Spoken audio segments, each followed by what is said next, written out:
마가복음 12장 1절부터 12절까지 한 절씩 교독하겠습니다.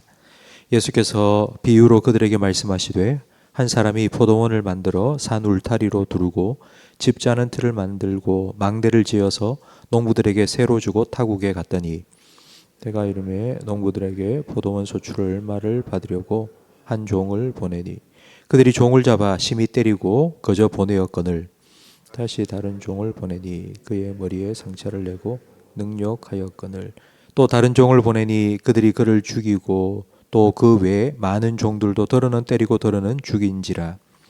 이제 한 사람이 남았으니 곧 그가 사랑하는 아들이라. 최후로 이를 보내며 이르되 내 아들은 존대하리라 하였더니 그 농부들이 서로 말하되 이는 상속자니 자 죽이자 그러면 그 유산이 우리 것이 되리라 하고 잡아 죽여 포도원 밖에 내던지니라. 포도원 주인이 어떻게 하겠느냐? 와서 그 농부들을 진멸하고 포도원을 다른 사람들에게 주리라. 너희가 성경에 건축자의 돌이 모퉁이의 머릿돌이 되었나니 이것은 주로 말미암아 된 것이요 우리 눈에 놀랍도다함을 읽어보지 못하였느냐 하시니라. 그들이 예수의 이 비유가 자기들을 가리켜 말씀하심인 줄 알고 잡고자 하되 무리를 두려워하여 예수를 두고 가니라. 아멘. 예루살렘에 입성한 지 이튿날 예수님께서는 성전에 가셔서 장사치들과 환정상을 쫓아내셨습니다. 이 일을 보고 받은 종교 지도자들은 예수님께 몰려와서 무슨 권위로 이런 일을 행했느냐라고 따졌습니다.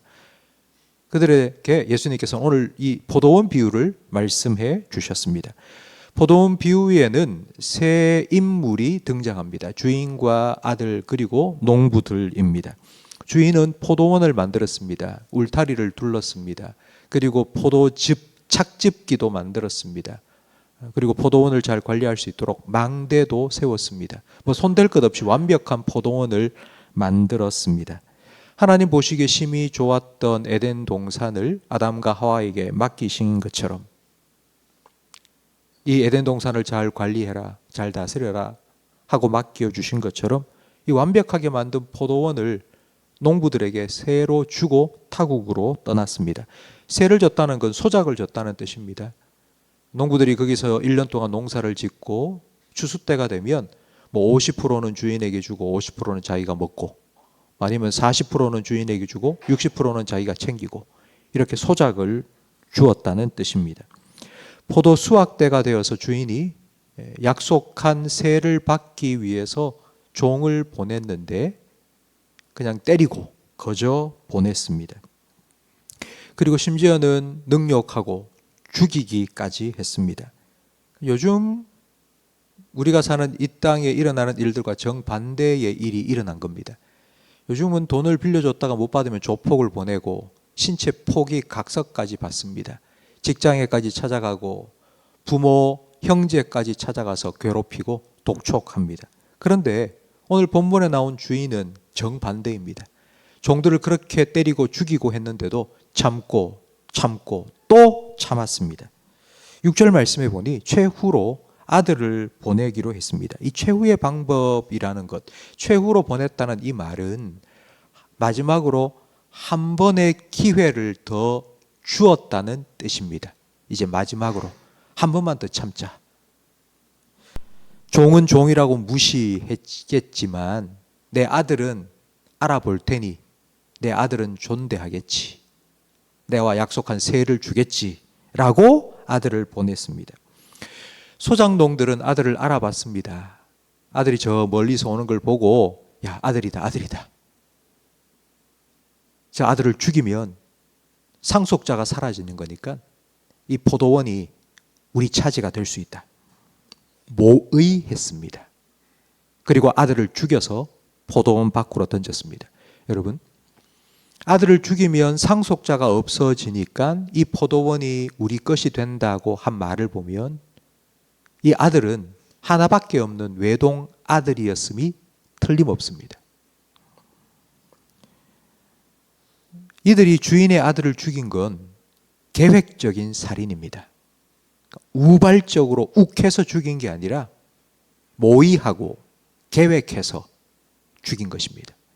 우발적 살인과 계획적 살인의 형량 차이는 10배 이상 납니다. 과연 주인은 이 농부들을 어떻게 했을까요? 예수님께서는 군대를 끌고 와서 농부들을 전부 다 죽여버리고 그 포도원을 다른 사람에게 맡길 거라고 말씀하셨습니다. 그리고 오늘 본문 10절 말씀에 너희가 성경에서 건축자들이 버린 돌이 모퉁이의 머릿돌이 되었나니 이것은 주로 말미암아 된 것이요 우리 눈에 놀랍도다. 이 시편 108편 말씀을 인용하셨습니다. 같이 뜬금없이 이 말씀을 모퉁이의 돌, 버린 돌이 모퉁이 돌이 되었다. 이런 말씀을 왜 하시는 걸까요? 비유에 나온 아들은 그 당시 언어로 벤입니다. 그리고 예수님께서 인용하신 시편 108편에 건축자들의 버린 돌이 모퉁이 돌이 되었다 할 때 이 돌은 그 당시 언어로 에벤입니다. 벤을 죽인 사람이 건축자의 버린 돌이 되었고 그 에벤이 모퉁이 돌이 되었다고 예수님께서 비슷한 발음이 비슷한 단어를 사용하셔서 이 비유를 결론 내리신 겁니다. 종교 지도자들은 예수님께 찾아와서 네가 무슨 권위로 우리가 허락해준 환정상들과 장사치를 성전에서 쫓아냈냐고 따졌습니다. 무슨 권위로 이 일을 했느냐 이 말을 쉽게 말하면 네가 뭔데 이런 짓을 했느냐는 뜻입니다. 그에 대해 예수님께서 대답하신 게 나는 아버지의 아들이다. 나는 아버지가 보낸 아들로 왔다라고 대답하신 것입니다. 농부들이 그 아들을 죽인 것처럼 이제 종교 지도자들은 하나님께서 보내신 하나님의 아들을 죽일 것입니다. 그리고 그 결과는 예수님께서 9절에 말씀해 주신 것처럼 될 것입니다. 성도 여러분, 농부들의 잘못은 무엇일까요? 농부들의 잘못은 농사를 안 지은 것이 아닙니다. 농사를 잘 지었습니다. 농부는 포도원을 잘 관리했습니다. 농부로서 할 일을 잘했습니다.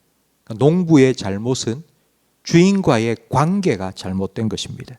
주인을 무시했습니다. 주인의 은혜를 저버렸습니다. 종교 지도자들의 잘못은 무엇이었을까요? 제사를 안 지낸 것이 아닙니다. 제사를 잘 지냈습니다.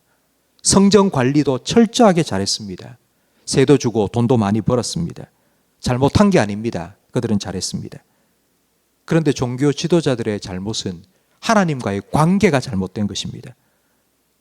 이게 내 건 것처럼, 이게 내 거인 것처럼 자기가 주인 되어서 그러니까 자기 것처럼 생각한 것입니다.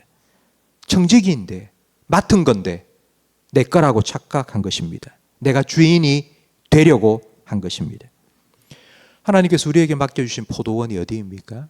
하나님께서 여러분에게 맡기신 포도원이 어디입니까? 여러분의 가정입니까? 여러분 직장입니까? 아니면 우리가 섬기는 교회입니까? 하나님께서는 야, 네가 열심히 하면 내가 이 포도원을 너에게 줄게 하시지 않으셨습니다. 완벽하게 만든 포도원을 우리에게 은혜로 주셨습니다. 그 포도원을 잘 관리하고 잘 지키는 것, 그게 우리의 책임입니다. 그리고 또 하나 반드시 기억해야 될 것은 내게 아니라는 것을, 이건 내게 아니라는 것을 우리는 늘 기억해야 됩니다. 에덴 동산에서 하나님은 동산 모든 것을 아담과 하와에게 맡기셨습니다. 그 중에 딱 한 가지 제외가 있었죠. 예외가 있었죠. 동산 중앙에 있는 선악을 알게 하는 나무입니다. 절대로 먹지 말라는 명령을 주셨고 아담과 하와는 그 선악을 알게 하는 나무를 볼 때마다 아, 내가 주인이 아니구나. 내가 손댈 수 없는 게 있구나.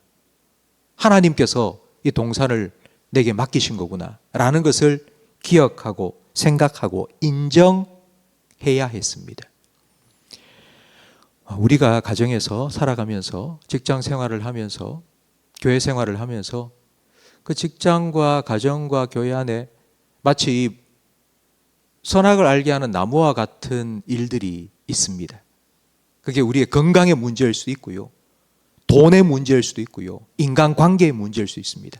자식이 얼마나 속을 새기는지 기도해도 안 되고, 건강이 너무 안 좋아서 너무너무 힘들고, 뭐 이런 문제들이 우리 삶에 한두 가지씩은 꼭 있습니다.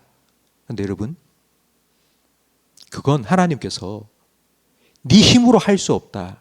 이건 내가 맡아서 내가 관리하고 내가 책임질 거라고, 너는 나를 인정하고 내 앞에 그걸 맡기라고 하나님께서 우리를 위해서 세워놓은, 저는 선악과 나무와 같다고 생각이 됩니다. 내가 아무리 해도 안 되는 내 인생의 문제, 그것 때문에 우리는 하나님 앞에 엎드립니다. 이렇게 기도하러 나왔습니다. 하나님을 인정합니다. 하나님께 맡깁니다.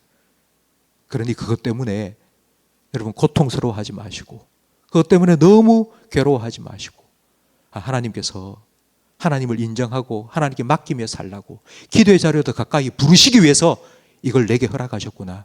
여러분 그렇게 생각하시고 믿으시기 바랍니다. 우리가 하나님을 하나님으로 인정할 수 있는 방법은 한 가지죠. 하나님께 맡기는 겁니다. 내가 주인이 아닙니다. 하나님, 내가 이거 관리할 수 없습니다. 내 힘으로 할 수 없습니다. 오늘 하루를 살아갈 수 있는 생명도 하나님이 주신 거고, 그 생명을 유지할 수 있도록 일용할 양식 주시는 분도 하나님이시고, 그리고 풍성한 열매가 맺힐 수 있도록 이른 비와 늦은 비를 주시고 햇빛을 내리시는 분은 하나님이십니다. 내가 하는 게 아닙니다. 그 하나님을 인정하시고 하나님을 예배하시고 그 하나님 앞에 기도하시고 하나님께 맡기시고, 정직의 삶을 오늘도 하나님께서 여러분에게 맡기신 포도원 가정에서, 일터에서 살아가시는 저와 우리 모든 성도님들이 되시기를 예수님 이름으로 축복합니다. 기도하겠습니다. 하나님 아버지, 감사합니다. 우리를 위해서 포도원을 만들어 주시고 우리에게 맡겨 주셔서 감사합니다. 포도원을 잘 관리할 수 있도록 울타리를 둘러주시고 망대까지 세워주시고 필요한 모든 것들을 채워주시며, 또한 포도 열매가 풍성히 맺힐 수 있도록 햇빛과 이른 비와 늦은 비를 공급하여 주셔서 감사합니다. 하나님 아버지, 하나님께서 우리에게 맡기신 이 포도원의 주인이 하나님이라는 것을 인정할 수 있는 믿음을 우리에게 허락해 주시옵소서.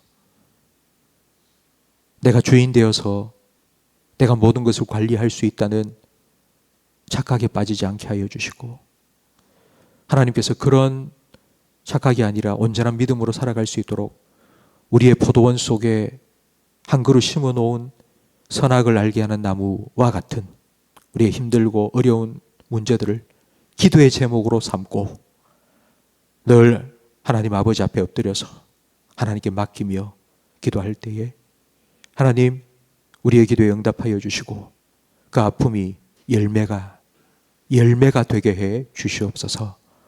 오늘도 하루의 삶을 하나님 아버지 앞에 온전히 맡기기 위해서 이 자리에 나와왔사오니, 하나님, 우리의 삶을 맡아주시고 주장하여 주시고 인도하여 주시고 보호하여 주시고 공급하여 주시옵소서. 예수님 이름으로 기도합니다. 아멘.